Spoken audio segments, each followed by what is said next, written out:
Ngayong araw muli niyo kaming samahan sa simpleng kaganapan sa aming buhay.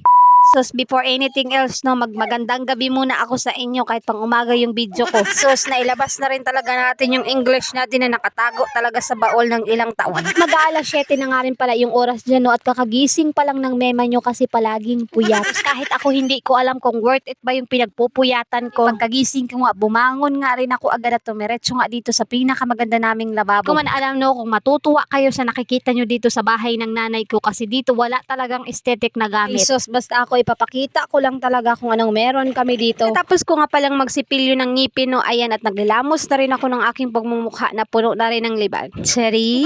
Siyempre sa umaga, no, hindi talaga natin pwedeng kalimutan rin na makapaghilamos at makapagsilyo para hindi bumaho yung baba natin ba. Nagsilabasan na rin talaga yung sumpa natin sa mukha ba. Si kuya nga pala tulog pa, tapos ang batang maliit nakatulog nga rin ulit, kaya eto magkakape muna tayo pampagising ng ating diwa. Pag nagkakape nga ako dyan, no, nag-edit na rin talaga ako ng mga video para katapos i-voice over ko na lang din talaga. Ay, sus, hindi rin talaga biro yung mag-edit tapos mag-voice over ng mga video ba kasi oras din talaga yung itutuon mo dyan. Kasi yung views mo ang baba, hindi pa umaabot ng 1K.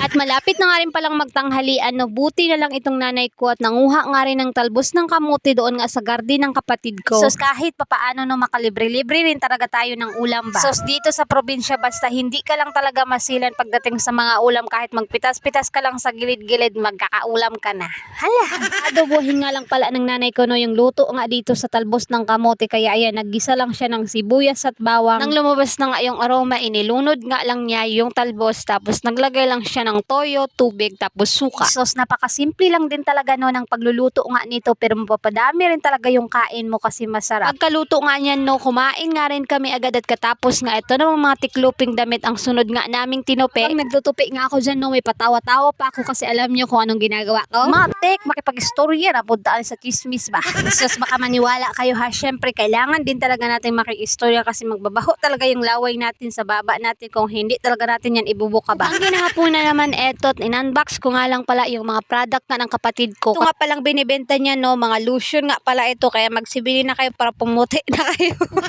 Apat na klase nga pala itong binibenta niyang lotion, kaya kung gusto nyo, i-PM nyo lang ako. Ewan ko rin talaga ang panahon ngayon kasi pabago-bago na kasi tuwing hapon palaging umuulan pero sa umaga ay mainit naman. Kaya nakikita nyo na baha na talaga yung mansyon na. Nauso rin talaga yung sakit ngayon kasi ganito nga yung panahon pabago-bago, kaya mag-ingat po ang lahat. At fast forward ng kinagabihan, eto naman yung ganap namin. Eto, magpapabeauty nga yung kapatid ko, kaya nagpalagay nga siya nitong collagen mask. Di ko nga sa kanya, no, na mag-video nga siya, no, para makita rin talaga ng mga tao yung mukha niya dito sa aking vlog.